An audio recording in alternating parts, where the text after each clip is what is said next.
All right, guys, we are back with another episode of The Deep End. This one's a big one for a couple different reasons. Number one, this is actually episode 50 of The Deep End. I can't believe we've already done 50 of these bad boys. But also, number two, this is our first official Deep End book club chat. And as you guys can see, Ari and I are joined by a couple special guests. We have Lucas and Nettie, both very good friends of the show, guys. Thank you so much for hopping on with us today. How is everyone doing? Let's go around table. Nettie, ladies first. How you doing today? I'm doing amazing. Thank you. The sun is shining finally where I'm at. So we're good. A little bit of rain, Nice. but we're good. Well, it's that time of year. Lucas, how about you, man? North of the border. I bet you're getting more It's than rain in your cold. neck of the woods. It's cold, man. It's windy. It's powers out in places and still power here though, but no, things are good. It's good to be on the show. Good, man. Happy to have you. And last but not least, my main man, Mr. Gutman. How are Get a you drum doing? roll or something going. Ladies and gentlemen, I am feeling fantastic, and let me tell you why. Whether it's cold or warm, wherever you may be, we are gonna go through the real deal here with Retire Often. So why I'm so excited right now is because it doesn't really matter where you are. You can move around. You can retire often. Do a little mini retirement for yourself, and I'm sure we're gonna dive into that topic throughout the entire episode. But I'm doing great because my reality, Ryan, Nettie, Lucas, is I've kind of been, doing these mini retirements and quote unquote retired now, living out like really my dream life. So I couldn't be better to explore this very topic with everybody. Now we went around the circle, but Ryan, we got to finish up with you. How are you really doing over there in Las Vegas? I'm doing great, man. I'm really excited. I'm really excited that we're doing this episode, and I'm really excited that Lucas and Eddie took the time to join us today. Obviously, I was telling these guys before, and you guys already know this if you're listening and have listened. We have no script, no agenda for these episodes, so we'll see where this conversation goes. I think it's going to be pretty interesting to see what comes out when talking about this book. But I'm doing fantastic over here, man. Really, really good. So I'm stoked. We love to hear it. Can we let's I think we should just get kick started here with what was everybody's kind of initial thoughts on Retire Often?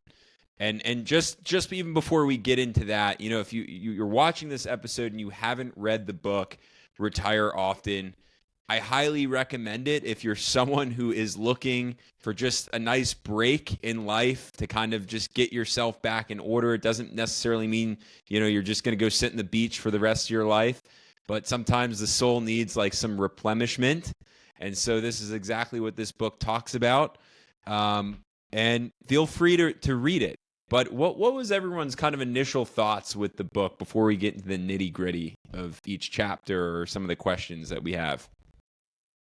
Well, I'll take the floor if everyone doesn't mind. I thought it was the whole idea in itself is pretty interesting. When we think of retirement, maybe not a lot of us in this community, but the normal average person who thinks of retirement thinks, work 40 years until you're 65, and then, you just retire for the remainder of your years. I think a lot of us here in the financial community, a lot of us who are into investing plan to do something similar, but do it on a shorter timeline. I think a lot of us here probably are hoping to retire sooner than 65, which is in itself a bit unconventional, right? But I think this book even takes it one step further. And instead of doing either of those things, which are just work in your career, stay in your job till you can retire forever, this book actually calls on a different approach. Instead of waiting so long, why not just, take some time off in the meantime while you're waiting to reach financial freedom and waiting for that long and forever retirement? I think that this is probably the most unconventional approach to retirement that at least I've covered so far. And it's not only the idea of taking these mini breaks from your job. In the subtitle of the book, actually, which is how anyone can take multiple career breaks to unlock adventure, which that's pretty straightforward. But the author says that through these mini retirements, you can also advance your career. Taking time off from work can actually propel your career, which I think is Very interesting. I think we should get into that. And also, it's going to help you reach financial freedom faster. Interesting. When you hear you can take time off from work and it's actually going to better your career and also help you reach that forever retirement faster, I don't know. I think it kind of raises some eyebrows, don't you think? You wouldn't expect that. I don't know what Lucas, Nettie. What do you two think? I'm on the Yeah. same. Oh, go ahead, Lucas. Well, okay. I was just gonna say, I was skeptical, but first going into it, like I did the audiobook, Mm. and I'm just like, how do you, like, I do a physical, I'm in the trades. I'm a plumber, right? So, like, how do you take time off, and that's supposed to advance your career or like more money? Like I, you have to go to work to make money. But she does answer a lot of the questions like as it goes, right? But that was my initial reaction, I guess. So, what were some of the what totally understand that initial skepticism going through the book? Hmm. What kind of you know removed that for you? What kind of brought you around to the idea that well, first of all, let me ask you this: after reading it, is this number one something that you think would even be possible for you? And number two, is it something you'd even be Yeah. interested in? Well, being so physically demanding, it is nice to take more than a week off or even 2 weeks. It's really recharges the batteries. Like I have 2 weeks coming up for Christmas, and to even have like more time than that, it would be just. And I think what you're saying is like more opportunity presents itself. Like another company could, or I could hear something, now that I'm more recharged and stuff, you can hear of things, more networking and stuff, and they, it's more opportunity to get a better job and better pay and stuff like that. Yeah. What do you think, Nettie?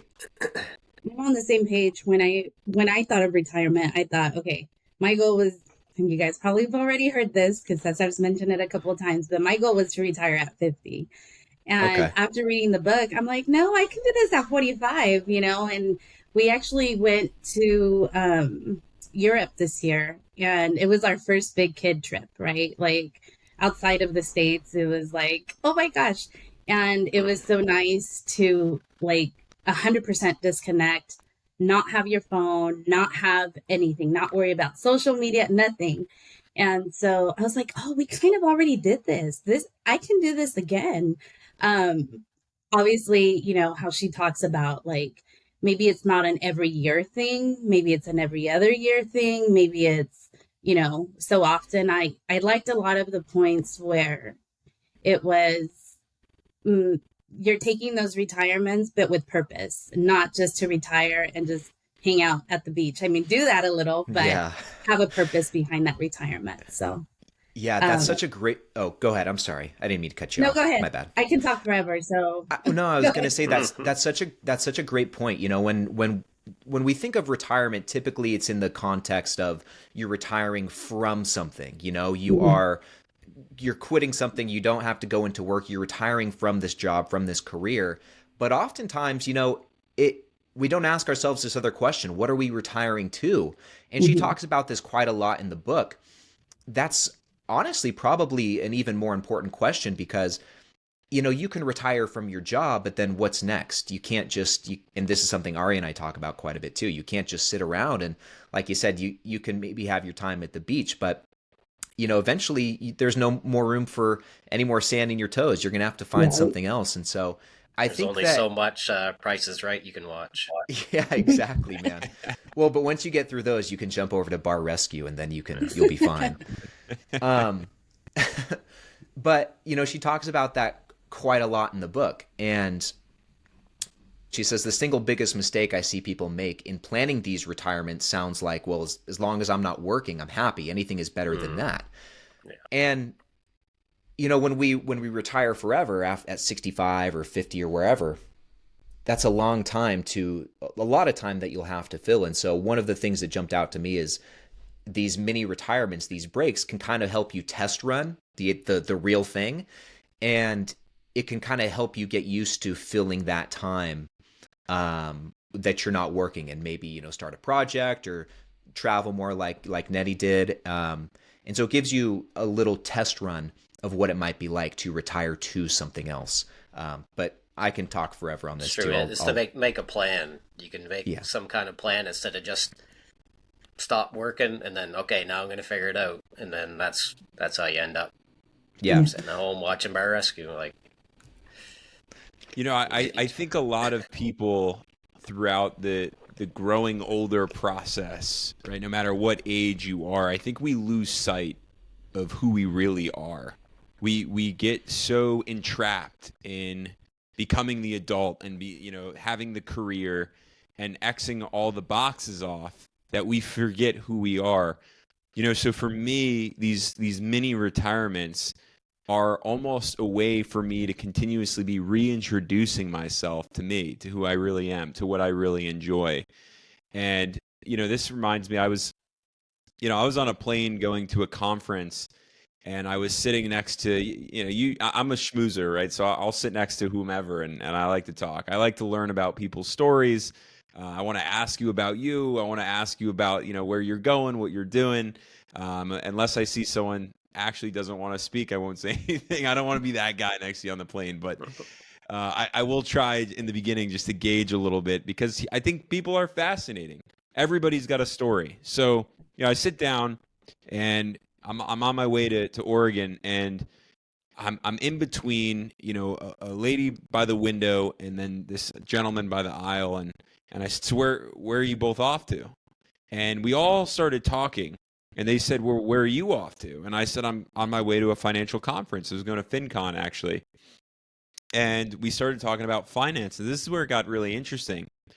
Both of them, the gentleman used to work for Apple. He was a software engineer. And he said, retirement used to scare the crap out of me, and I'm retired now, and it still scares the crap out of me. And she said, I don't know what to do with all my spare time. To which I then said, I often take vacations and explore the world to figure out who I am, and to figure out who I'm not. And so I feel like in this, again, process of growing older, what we're really doing, I don't want to call it like God's jungle gym, but it's like we're playing in the jungle gym out there. And these, for me, vacationing and taking breaks away from work whenever I can, even if it's YouTube and the podcasting and all, just get away from it. It allows me to understand a little bit more who I am.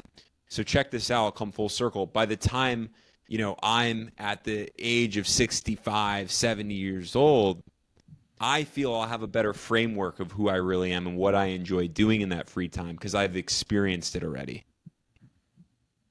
Yeah. Mm. Yeah, so basically the breaks allow you to, well, kind of like what I was saying, the breaks allow you to figure out what you would do over a longer period of time once you retire permanently. I don't know that you ever will, though, huh? I mean, I'm always going to be up to something. But I think naturally, look, there's another book called Ikigai, and that book is all about essentially like living a long, prosperous life. And so, in Japan, there's like this very small island, and these people are living until like 120 years old. And so the big question is like, what's the secret? And the secret is they continue to work. They continue to, then they're not doing corporate jobs, right? They're like tilling the land. They're knitting. They're continuing to work in some capacity. I think that's really interesting to think about. Yeah.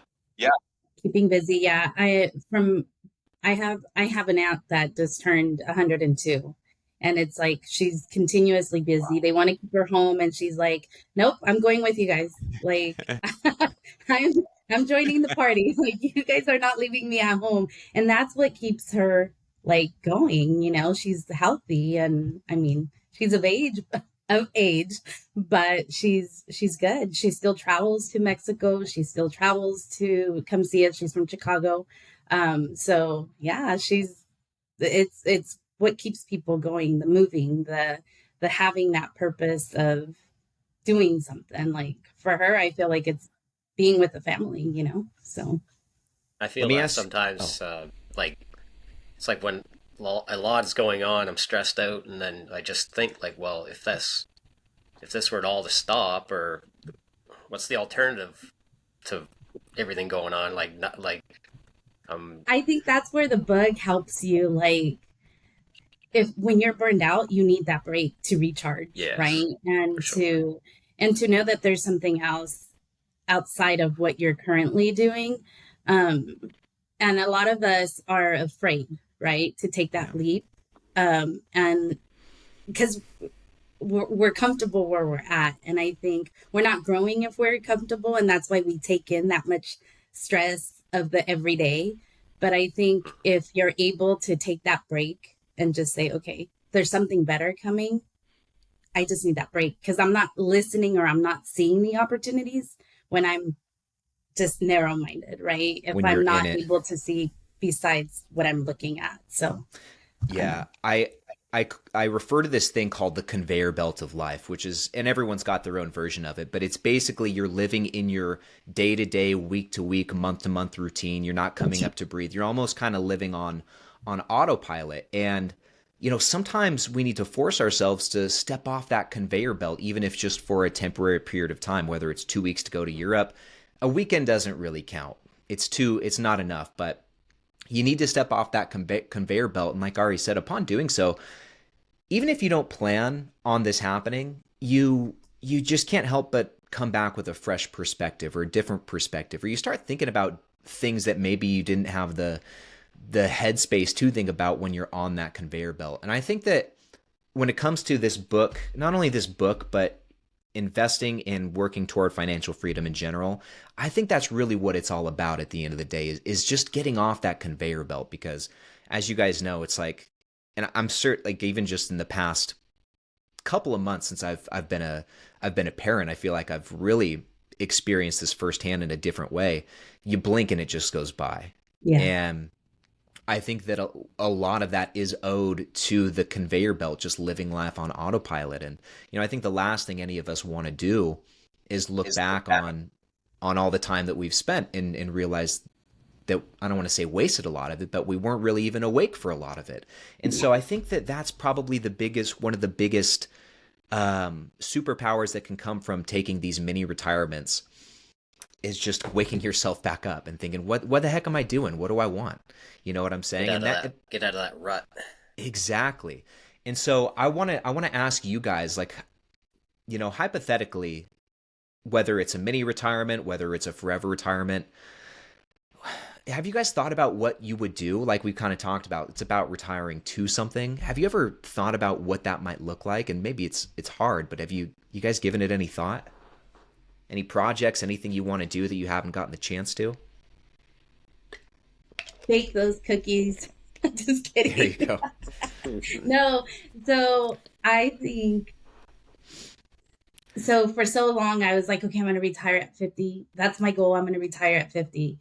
Yeah. And now after reading the book, it's like, why am I going to retire? And how, like, now I want to retire at 45. I want to have that freedom of knowing that I can go, I don't know, to the Anywhere. grocery store at 10 o'clock in the morning versus 5 o'clock in the afternoon when everybody is there, right? Being able to spend the time with my family, that's what I feel, because I do feel like I've been, like, my daughter's now 13, right? She's turning 14 soon. And I feel like I lost so much time. Not that I lost time. I'm not gonna, it's not, but like you said, I blinked Yeah. and she's 13. Like, oh my gosh, where did time go, right? And she's always like, can we bake? And I'm always like, okay, I'm tired. I don't want to bake those cookies at 6 o'clock in the afternoon, in the evening, So it's like, That's a I great just want point. to have some time. And that would be my initial, like, just my initial, but then obviously continue to work, but at my own pace. Yeah. Continue to find something that I feel passion for and do it, but at my own pace, at my own time, with my Yeah. own rules, and not, hey, can I take a vacation? Absolutely. And I'm glad you brought that up. I'm glad you brought that up because one of the other interesting things in the book, or that the book brings up, is this idea of you having two different types of careers. The first is what she calls a first chapter career, Mm-hmm. which is the type of career we all think of. It's the one that, maybe it serves a very specific purpose. It may not necessarily be the thing that you're passionate about or have a lot of interest in, but it's what's paying the bills. It's what's keeping the roof over your head. It's what's going to help you propel further toward financial freedom. It's the job that's going to set you up for, for the future. And once you reach a point, whether it's through a mini retirement or an early retirement or a permanent retirement, once you get to a point where maybe money is not as big of a concern. I mean, if you've been investing it like you should, like I know we all are, you'll eventually get to that point. At that point, you can transition to either retirement or something else that she calls the second chapter career, which is kind of what you described. And it checks a lot of boxes. I mean, we've talked about staying busy and having something to retire to. I mean, this checks exactly that. This second chapter career is kind of like a more lax job. Maybe it's more based around your interests or your hobbies or what you're good at. And you're not necessarily doing it for the money. You will be Mm-hmm. getting paid, which is great because it's kind of like, I guess, what we might call barista fire, if you guys have heard of that. It's just kind of like a more of a chill job that's still bringing in some income, but it's not super stressful, and it could be Yeah. based around something you enjoy. So I've always Yeah, thought there's that was oh, go ahead, Lucas. there's a lot of people that just keep the benefits going, like, Yeah. just a little bit of income coming in and keep that benefits going and pay for medication and stuff like that. And you got to keep it chill, no stress. Yeah. So I actually just had someone on Masters of the Market, which is the other podcast, and he was an engineer by trade, and he ended up leaving his corporate job to go work at McDonald's, Amazon warehouses. He's now at UPS as a delivery driver, but all these odds and end jobs that are hourly. And this was kind of, exactly what we're talking about, to alleviate the stress of corporate, but still get enough side income in there where it's like just enough, and he's as happy as ever. But what he did have to do before he got to that jumping point was establish his, brokerage account. He worked it up to over $500,000 before he did that. And now he's at 750,000. So, it was a phenomenal episode, but it actually brings me to the chapter here of security and freedom. And just to quote Jill, the author, very few people figure out how their money can give them both security and freedom. People seem to gravitate towards security or freedom, maybe because of personality or upbringing. One of the two often seems particularly desirable and worth pursuing. But you don't have to choose. Both are possible. And I love that because I think what we're really after here is both. That is also a choice. And I feel we're often limiting ourselves. And this kind of goes into, I feel, what I live by, which is the billionaire mentality. Yes. And the billionaire, I've been, blessed to really spend time with some amazing, individuals who really are of billionaire status financially. And I love watching them think through, complex situations and then listening to their insights because they think a different way. They don't choose. They'll just take everything. And that's a mentality that they had long before they were billionaires, right? If you ever watch like Mark Cuban or read any biographies of these same individuals, they always say, like, yeah, you can have the cake, you pick the cake and eat it too. Like it's going to require work, and there's a lot of sacrifices that are going to have to be made, but you can do it. And so I think sometimes, with these mini retirements as well, or just retiring often, so to speak, it's like, yeah, there's going to have to be some sacrifices being made on different fronts. I feel like you're going to have to let go, if you're corporate, of the corporate dream of climbing the ladder on one maybe career track, because perhaps you're at a company that's not going to let you do it. But if that's something you want to pursue, you can go somewhere else and kind of make that happen and get a different job. But even, okay, so Lucas, you brought up an interesting point earlier, which is that because you're a plumber, it's a little hard to take these mini retirements. I mean, you got to work to make money.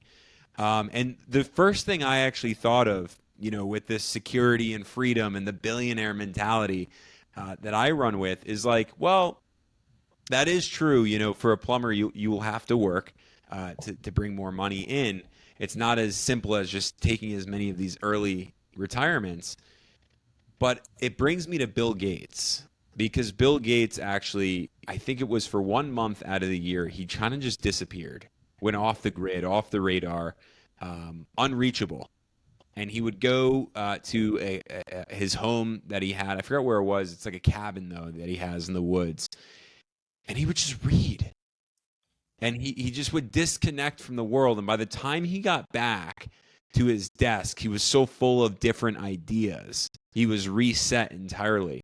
And so, Lucas, the reason I'm going back to you actually is because it made me think, like, maybe in doing, like, daring to take, some of these mini retirements on your journey, you could gain different insights or perspectives or have different ideas come to you by not being so focused on the day-to-day task of being a plumber.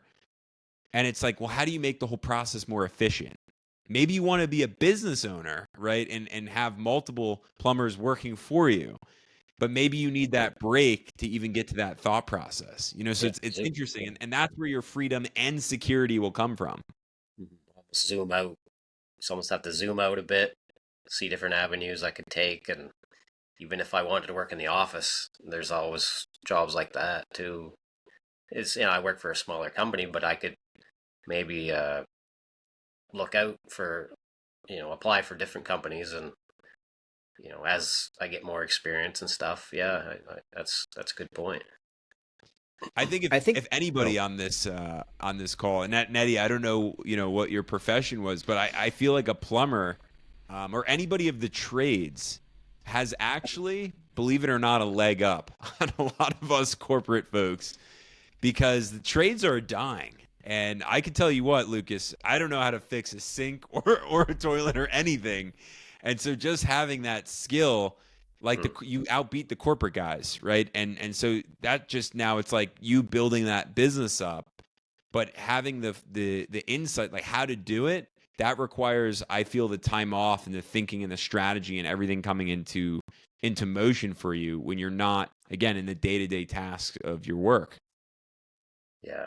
Oh, for sure. Like, it's balancing paperwork and stuff, but also doing the jobs and finding the jobs. It's I find it hard for us, wrench turners, as you would call them, but but I suppose, like you're saying, open a business, get some guys under you and stuff. But like they say, right, to be successful, you have to work with a group of successful people, right? And yeah, there you go. You may not know the paperwork, or you may not know how to do the contracting or to find the jobs, right? But you might have a partner or a friend that does know how to do that. So then you guys partner up, and then voila, you got your business going. I mean, I'm sure there's more to it, but oh yeah, no, I know exactly what you're saying. That you get the zoom out, get your networking, and for sure. Well, even if you didn't want to do that, I think sometimes the benefit of these breaks is just kind of to catch up on life. Kind of like what Nettie was saying. Sometimes the best use of that time is just to bake the cookies or to go to the grocery store at 10 a.m. and just clean the house, do a deep clean, do spring cleaning, just catch up on a lot of the clutter and the life things that you haven't had the opportunity to get to. I think that's why these breaks could be even more important, just because it just doesn't feel like we have as much time. I think as we get older, I think as we get older, we do feel we're looking at life in a different way than when we were younger, right? And so it's more of a reality check that life is short and we need to take advantage of it. And I think, in joining this financial freedom, I came up with my family didn't come up. I didn't come up knowing about financial freedom. It was like work, go to school, get a job, Yeah, the conveyor And belt. like just climb that ladder, and that's the way to go, right? And it worked for my dad's era, but there's so much more. Like there's so much more that we can do, and it's like, why stay? Like why stay in a 9 to 5 when there's so much to do? And why stay and retire till you're 62, 65 when your health is not as good as it was when you were younger? And so I think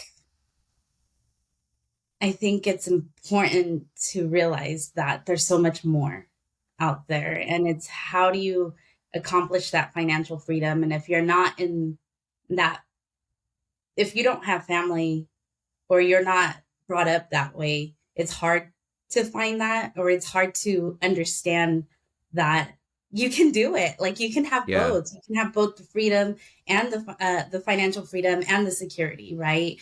It's just looking for it and looking and listening to the opportunities, watching the opportunities and taking those opportunities, right?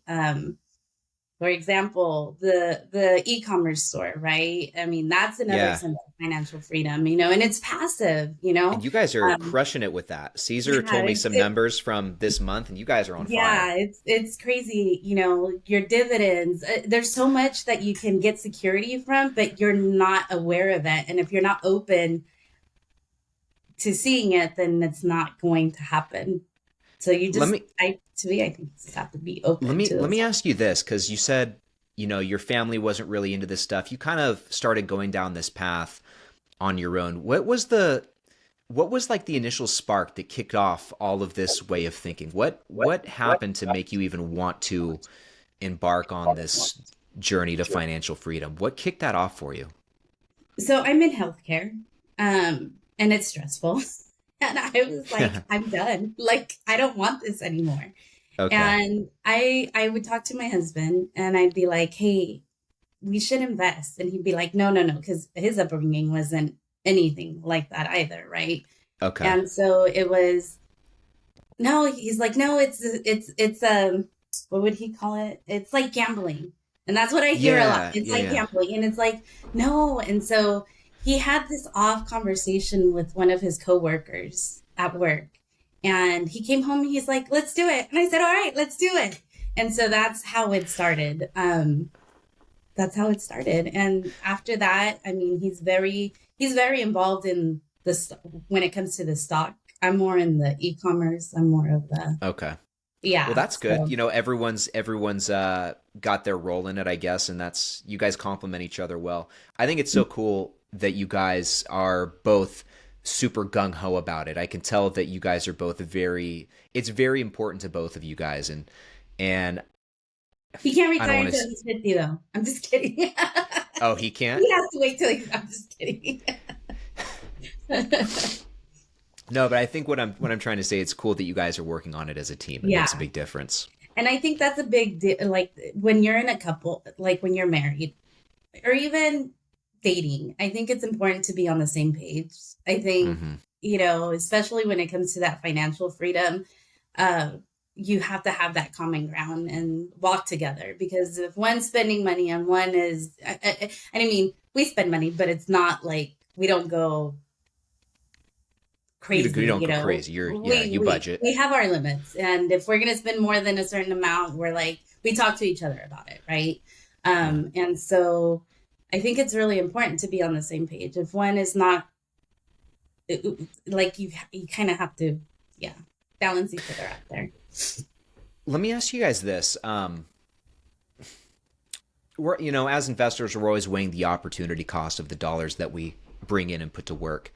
When going through this book, you know, I like the idea. I couldn't help but think as I was going through it, though, that like, okay, well, for me to, and this is probably true for anyone, for me to realistically do something like this, you have to save in advance. You have Yes. to have, yeah, you just have to basically save and budget for it over time. And then once you officially take your mini retirement, then that money gets spent to, pay for the expenses. Um, and so when going through this, I thought, is that something I want to do? Do I want to save and then spend that money, or am I better off just foregoing this idea altogether and saving that money and just putting it into work? Did you guys, I mean, is that something you guys thought about too? The opportunity cost of taking the mini break versus just sticking through it and investing that money instead? Do you know what I mean? Yeah. You said in the book, yes, you're going to use that money that you saved up, but there's opportunities that can come from it to where you make more money, right? So like, That's true. let's say like in that chapter where she talked about if had her husband not taken that mini break, they wouldn't have bought two investment Bought that homes, rental right? property, yeah. So it's yes, you're gonna spend a little, but you may save more or make more. Got it. So I don't it's, know. That's yeah, what I took from it. that's no, that's a fantastic point. You bring up a good point. Instead, it's actually an investment in yourself because having that time, you can then start the YouTube channel or the blog or the Walmart store or whatever it is, and then you could potentially make that money back and then some. If nothing else, you can put yourself in a situation where you're just, more happy doing something you enjoy more. Look, I think ultimately this, kind of brings us to a point that's written a little bit later on in the book, but it says, give yourself the gift of being misunderstood. And, I love that. I love how Jill talks about that because I feel like we often don't give ourselves that gift. And we're so conscious of what everybody else is thinking. I can't tell all of you how many conversations I've had just this past week where someone was saying, well, I wonder what they're going to think. Or if I did this, then that. Or say, who cares? Who cares, right? If you feel that taking the mini retirement now is a necessity for you, and that's going to elevate your life, motivate you, or get you to the next level, then I'm on board here with Jill and saying, give yourself the gift of being misunderstood. This is my journey. Ryan, this is your journey. Nettie, yours. Lucas, yours. And so every opportunity that we have to roll the dice, so to speak, on ourselves is the opportunity to learn more about ourselves. And I think we're often pleasantly surprised that things go in our favor when we bet on ourselves. And even if, I just was out, I do a lot of community events here where I'm at, and I gave on Friday it's a bit of a speech, but I really spoke about this necessity to go out there in the world, bet on yourself, and no matter what happens, if you win, you win. That's great. But if you lose, quote unquote lose, you still win because you learn the lesson. And so the only time you quote unquote lose is when you do something, it doesn't work out, and you don't even learn from it. So take the mini retirement. Maybe it gives you a week or two, or a month, whatever that mini retirement is for you, of a replenishment, new thoughts, and how many times have we all been out there? I walk my dog every morning for an hour and a half. That's where my best thinking occurs. It doesn't occur when I'm in front of the screen trying to get the best thoughts down on the page. It occurs when I'm out there running around with my dog in the freezing cold, playing fetch. I'm like, oh, what an idea, So I think we have to think about that as well, on our journeys. It's like, where does our best thinking actually occur? And Yeah. then are we doing something or not doing something because of other people or because of it's actually our intrinsic motivation? It's for us. Yeah. It seems like generally speaking, whatever that looks like for you, detachment leads to the most creativity or the best thoughts. And I think that's one thing we are all trying to get back, and in reaching for financial freedom and working towards it is also peace of mind. I think that that's a big part of it too.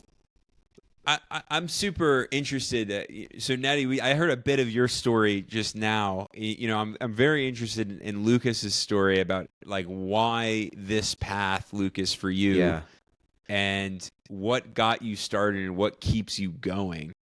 And also, I want to throw this question out there. You can you tap into. I got a boatload of questions for everybody, but like Ron and I, obviously this is the first book of many. And you didn't have to, Lucas, this one's directly for you, as you're answering all my other questions.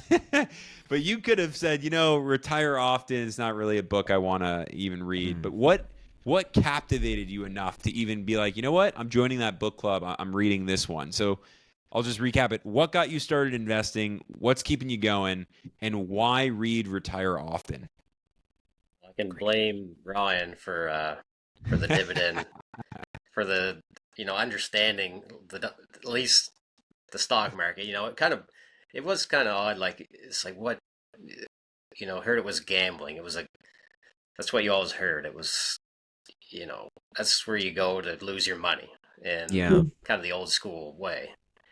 But as far as like retirement, especially with the trades, like people smoke and drink 5 energy drinks in a day, and like you have to take care of yourself if you want to retire. Like their plan is almost the worst of having no plan. They're just going to cease to exist. You know what I mean? Like I've asked guys, like, are you putting your money into retirement? And they're like, oh no, I won't be alive for that. It's like, wow. Yeah, I mean, I'd hate to bring it down to that, but like, you see that and you're like, well, if I can do this investment thing, correctly, I can, I think I can, afford to retire and have a good retirement. And be around to benefit from it. Exactly. And like, as long as I can, as long as I can take care of myself, I can enjoy trips and stuff, and this is a pretty new idea for me, is for like retiring often. But I'm gonna write my license in January, so I'm not quite a licensed plumber yet, but it's around the corner, and hopefully I can plan years from now mini retirements and stuff. What's interesting to me is when people make the jokes about a serious topic. Now I'm big into psychology, right? And I used to be a firefighter, so I get the kind of guys' locker room type of talk. I think we just lost Nettie, unless she had to go. Yeah, but I get the talk, right? Because I often in the firehouse, you could talk about some pretty serious things, retirement, relationships, whatever. And typically guys will joke around about it. But what I realized was it actually is because they have a lot of fear about the unknown, because it's a pretty intimidating subject. When you don't, I don't know about you both. I'm going to out myself. When I was young, I did not like math. I hated math. And I hated math, and I wasn't good at math. But one kind of begot the other. Now, lo and behold, I do work in finance, and I do work with derivatives and like all this crazy math-related stuff. So, and I actually love math, right? And I love numbers and investing, right? So I think a lot of the times, again, we almost we tell ourselves, we make a joke out of it. We make ourselves feel comfortable because then we can put it off. I'm not even going to be alive for that until the day comes when you're 65 and you're like, oh crap, I'm still alive. And the 5 or 6, Four Loko energy drinks didn't kill me yet, right? Like, surprisingly. Oh, I know. Four Yeah, Lokos. you hear people in their 90s, they smoked. I mean, that's besides the point. Like, I don't know. It's, yeah. You can still survive. You can live till you're 90. My grandmother lived until 100, 100 years old. She ate fast food like all the time, and so we can get so busy these days saying, I'm going to eat healthy, I'm not going to smoke. I'm not going to do this. I'm not going to do that, right? I'm going to avoid this. And while those things, I'm not here to say that to do those things, I mean, it will increase your odds, the likelihood of, the probability of living longer, but anything can happen. And so if you're the person out there who's like, I'm never even going to make it till retirement, so I don't even need to worry about this stuff, but then there you are in retirement worrying about it, I can't think of a scarier place to be. Yeah, absolutely. And unfortunately, we see, I think the result of that is and this is going to kind of take it into the realm of, investing, and this is a can of worms, but I think that's why we see it becoming more prevalent that people are jumping into these things to try and make up for lost time. We don't have to name specifics, but you guys know the type of assets. We talk about them here quite a bit. And unfortunately, people who do not plan ahead feel like they need to, the only way they can retire is if they then get into these things, which is kind of, I guess the irony of it is that those are the exact people who shouldn't be putting their money into those things. Like, you need to be more protective of your money, not more risky with it to make up for that lost time. So it's really a tough spot to be in. I posted something on Blossom, which I think we forgot to mention. This entire podcast, and Nettie's back with us. This is fantastic. But this entire podcast, this book club series is brought to us by Blossom, really. So, Ryan, great sweatshirt you're repping there. Repping. But I had posted something on Blossom earlier in the day, and it basically was just kind of this running list. And I said, when you're 20, you're saying you wish that your parents started investing for you.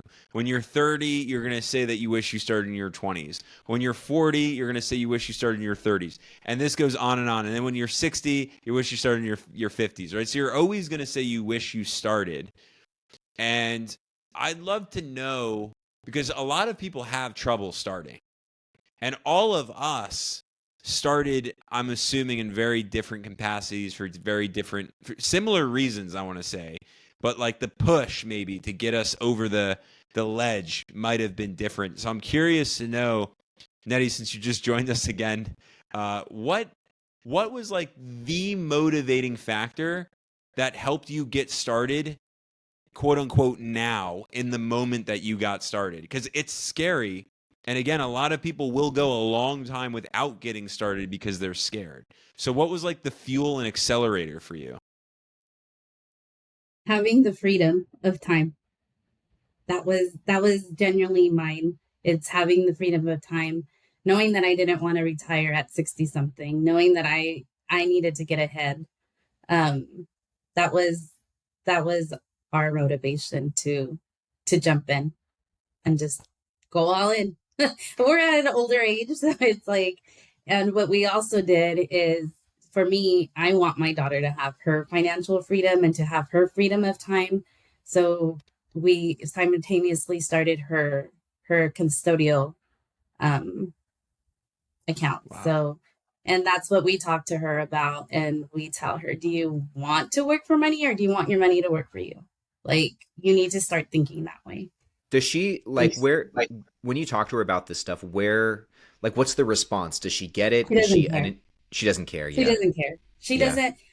She, up until like maybe a month or two ago, she started asking more questions. But I think it's kind of like when you're giving your kids like a plate of food, you put everything on the plate. If they don't eat it, at least they see it, and then they start picking at it.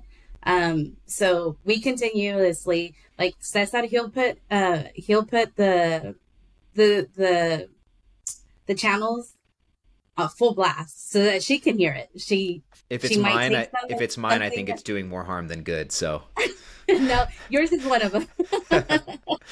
When we're on road trips, that's what he plays.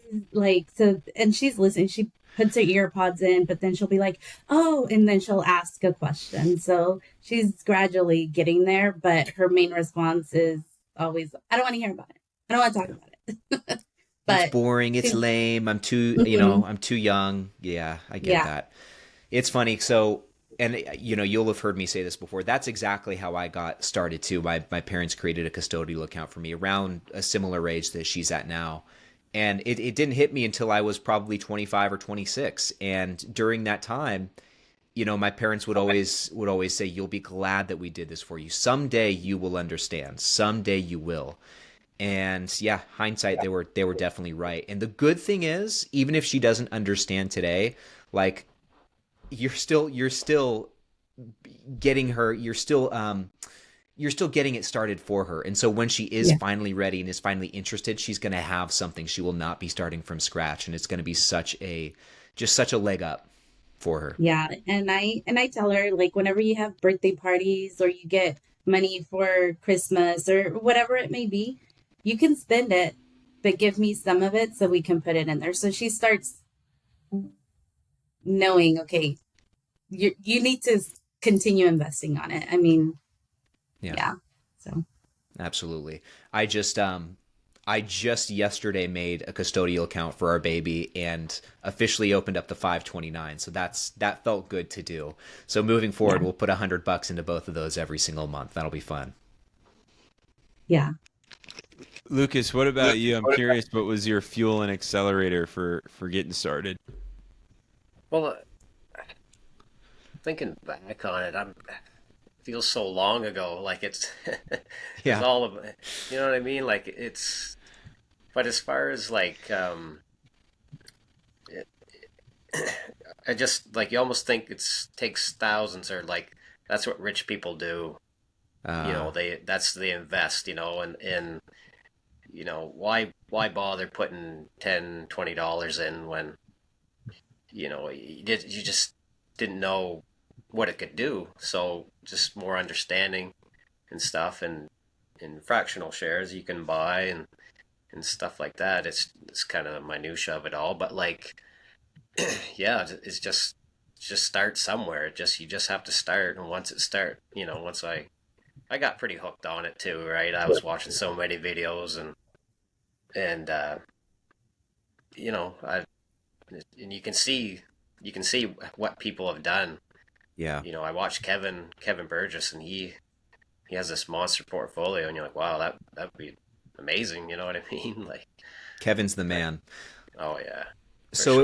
it was stuff like that. It was watching those videos that made you think, "Hey, this isn't Yeah. just for rich people. Like I can do this too. Anyone can do this." Oh, absolutely. It's possible. It was like wasn't this fairy tale whatever, you know what I mean? That's something anybody could do, really. Hmm.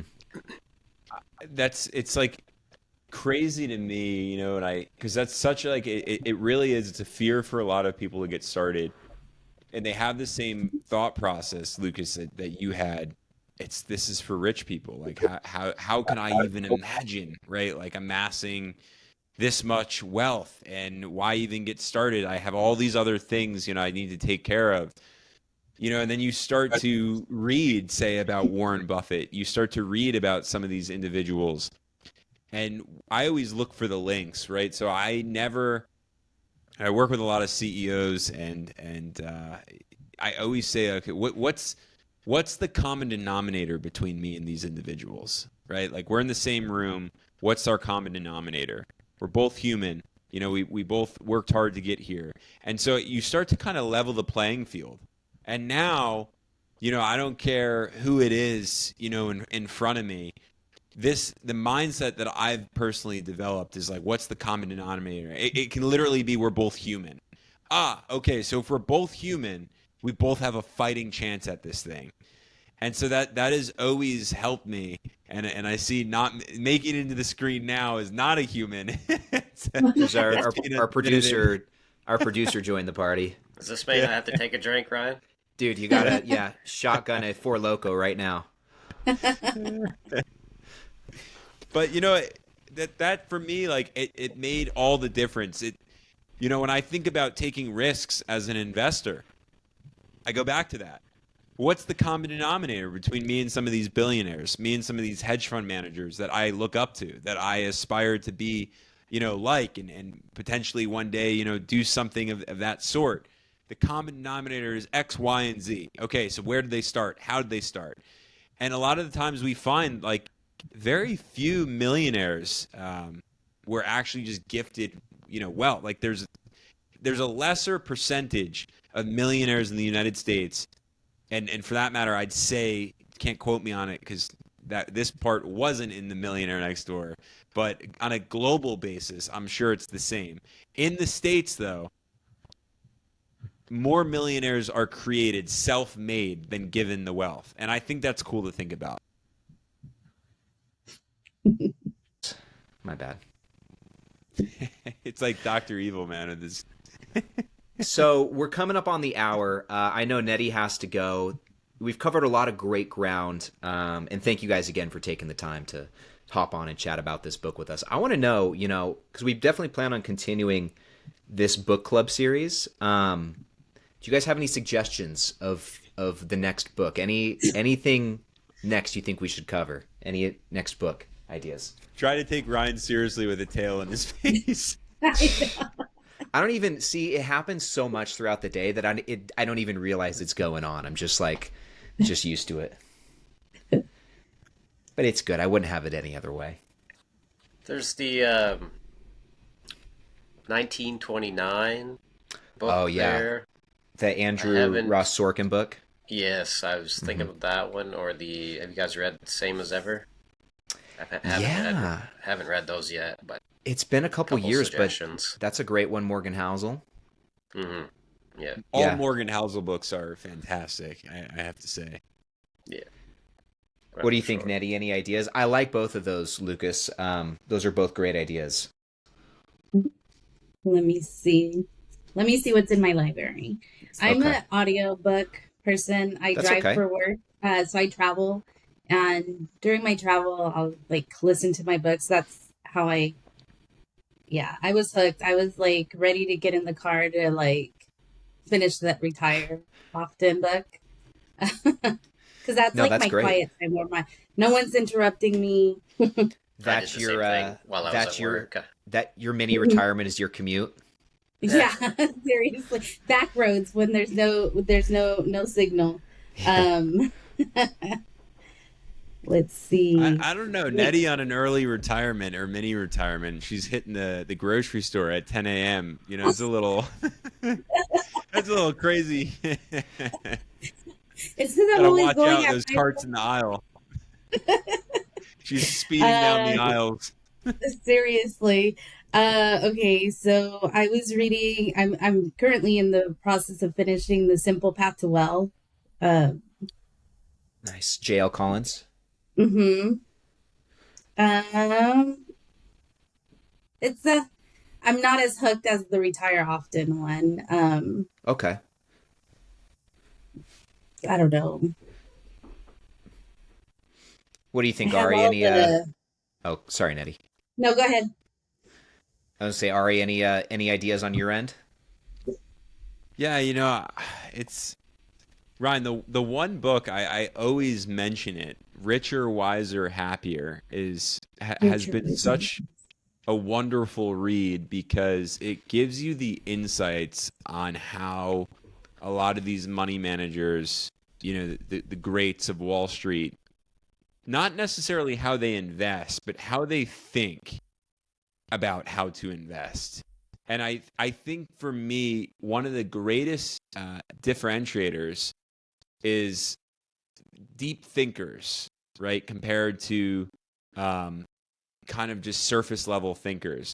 When you're able to start to think differently with different perspectives and reevaluate situations, I see something one way, Lucas sees it another way, Nettie another way, and Ryan another way.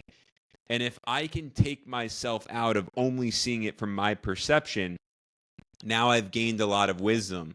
So what that book, really for me allowed me to see is that the greatest investors of Wall Street are immersed in a lot of things outside of Wall Street in order to get them thinking in a different way. And I think that's a really unique book. That's honestly, Ryan, I stole that one from you, man. You were posting about that book on Instagram. I was like, what is that book? And then I bought it. It's become one of my favorite books. And again, I'm a huge fan of trying to figure out who's really doing some thinking. I'm fascinated by the Jeff Bezoses of the world, Elon Musk, Gates, because they think you can when they speak, you can see that they're thinking deeply. And that fascinates me. And that book resonated with me because all of those hedge fund money managers, they detailed out how they think. And I think that's powerful beyond belief when you can stop thinking like you for a second and start thinking like somebody else to see how they see something. Yeah, I think those are all a few good options. We'll chew it Ryan, you over. got any Maybe. thoughts in your library back there that we could see? Yeah, I mean, honestly, I was actually gonna throw out Richer, Wiser, Happier. That's always a great one. I'm with you. That's still I've read that one a couple times, and that's one of my favorite books.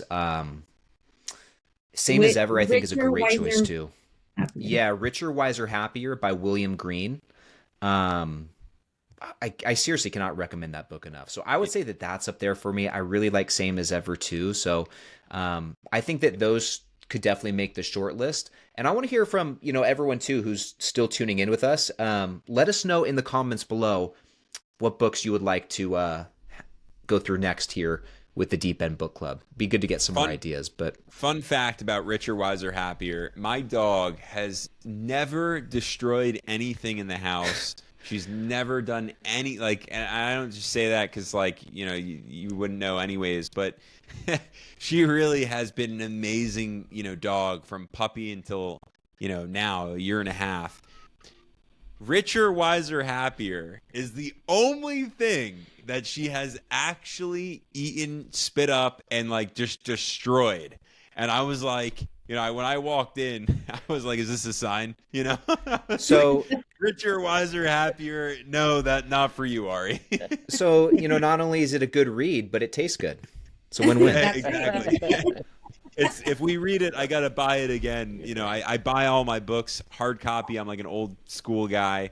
I gotta highlight and annotate, but that was the only thing she ever ate, and it was like my favorite book. I was like, out of all things, I had a couple other books I didn't really love. I was like, you chose that one. Yeah. Well, I said, I It is think what it that is. one's a great one for the short list. Same as Ever. Those would be my top two. But let us know what you guys think in the comments below. Lucas, Nettie, thank you guys so much for taking the time. And Nettie, I know you were supposed to hop off at 10, so thank you I for know, sticking but it's around so a few good minutes. that I'm like, Well, we good. can wait. I'm glad that I'm glad you think so. I really hope you guys come back soon and we can all do this again together. And also, you guys still tuning in. I hope we get some more of you guys next time too, because this was a really fun chat. It's fun to be able to, just fun to be able to talk with you guys. Ari, any last thoughts? You want to send us into the end zone? Whew, it's a lot of pressure. It's a lot of pressure for the You end got it, zone. man. You're but wearing your I'll glasses take it. today. You can do it. I'm astute, today wearing the glasses. I just want to say again, as Ryan said, Nettie, Lucas, it was awesome having you on the deep end, or in the deep end, I want to say, with us, talking all about Retire Often. This whole series, this book club series, is brand new to the deep end. And so seeing that, you both read the book and others also read the book, I'm really excited about it. We have to say, Ryan and I are constantly talking about which book to read next, because investing is not just about compounding your money. It's about compounding your thinking, your insights, your knowledge. We're all getting better together, striving for financial freedom together. So hopefully we can all retire often, or at least retire a little bit earlier than we had expected. So with that, like Ryan said, leave some comments below with some book recommendations, and we will see you all in the next episode of The Deep End.